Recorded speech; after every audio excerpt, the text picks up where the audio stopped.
Sonic has had racing games for almost 30 years now, and somehow they range from genuinely great to games that make you question how they even got released in the first place. You've got hoverboards with actual depth, solid kart racers, and then whatever some of these other games are trying to do. And the weird part about it is that it's not like Sonic Racing doesn't work, because when it works, it really works. But every time the series finds something good, it either changes it completely or just outright drops it. So I went back and looked at every major Sonic Racing game. As you can tell, Sonic Racing never sticks to one identity. It experiments constantly, which sounds like a good thing until you realize nothing ever gets built on. So instead of improving over time, you just get completely different games every few years. Some are great, but some... Fuck you, Sonic! You're a fucking slut and I hope you suck dick for the rest of your life. not so great. So let's start from the very beginning. And that very beginning is Sonic Drift.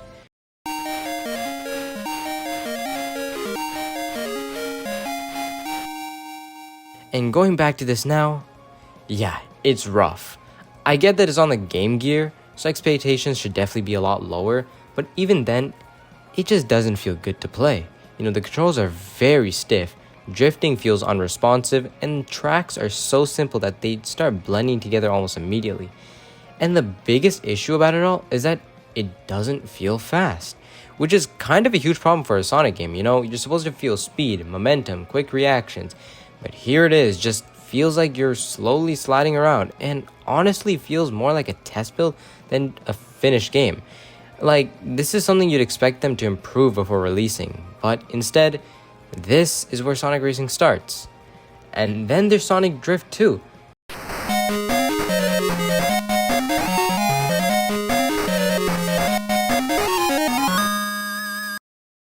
And to be fair, this is definitely better.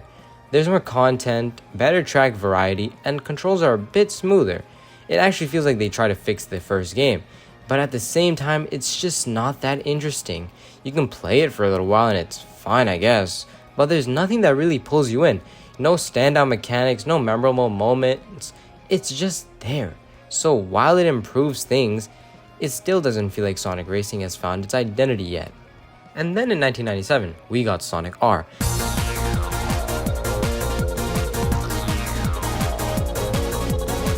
And this is where things really got interesting, because instead of using vehicles, Sonic just runs, which honestly makes perfect sense, and the tracks are designed around that idea, you know, open layouts, multiple paths, vertical shortcuts, and it feels more like a playground than a racetrack, and when it works, it's really, really cool.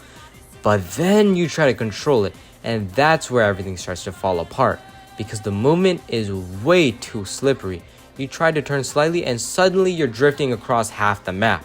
It feels like you're constantly overcorrecting, so even though the level design rewards precision, the controls don't allow for it, which is frustrating because you can see how good this could have really been, and it's one of those games where the idea is ahead of the execution. And 9 years gone by and we get absolutely nothing in terms of Sonic Racing until 2006, aka Sonic's 15th anniversary, aka what the fuck? Sonic Riders. This is honestly the first time where Sonic Racing feels like it has a real identity. You know, the extreme gear, you know, the hoverboard system, it's nothing short of perfect. You know, it keeps the sense of speed, but adds actual mechanics around it. You're managing air, deciding when to boost, and pulling off tricks to refill your meter. You know, it's not just about going fast, it's actually about maintaining speed. And once you start understanding how that works, the game becomes incredibly satisfying. You start learning shortcuts, optimizing routes, and it actually feels like you're improving. You know, it rewards skill in a way that earlier games never did. And now it's not the most beginner friendly game, but honestly to me that's part of why it works so well, because it actually gives you something to learn. And because of that, this is probably the closest Sonic Racing has ever come to having a true identity. And then we get to Sonic Riders Zero Gravity, and this is where things start to shift just a bit, because the game is smoother and easier to pick up, and the gravity mechanic adds a new twist to how you move through tracks, which is cool and gives the game a new style. But at the same time, it feels like it lost some of its depth from the original, as the original had this learning curve that made mastering really satisfying, and here that complexity is toned down. So while it is more accessible, it doesn't feel quite as rewarding long term. Now don't get me wrong, Riders Zero Gravity is still a good game, but it's just not nearly as memorable as the original. And then we get to Sonic Free Riders. And yeah, what happened here? This game is built entirely around motion controls, which means instead of using a controller, you're standing there, moving your body around. And yes, it's not the Wii type with motion controls as in the Wii remote. You are the controller. What I mean by this? The Kinect, which was released in 2010, and my god, this thing was horrible at registering actions. When I tried this game, I could not play it for the life of me. I was hurting myself, genuinely. I felt like I was going through the toughest of injuries and pain because of how bad the game was running. The registration was horrible, and the game was complete chaos, and not the fun kind. It was instead the why am I still playing this kind?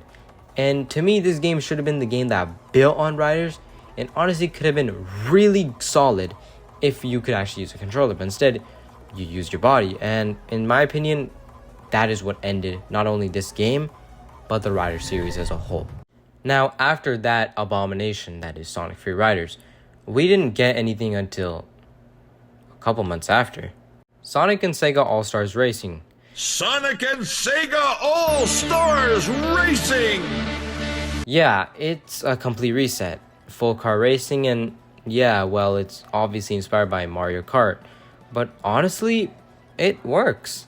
The controls are tight, the drifting feels good, and it's just a solid, fun racing game. It doesn't try to do anything crazy. It just simply executes the formula well. And honestly, after Free Riders, that's really what they needed to do. And considering the positive feedback that we got for this game, they looked like they were going in a good direction.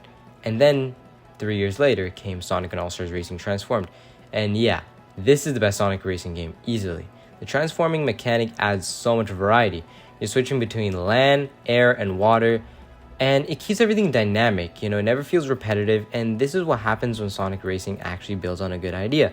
It takes something familiar and improves it, and this is what the series should have continued doing.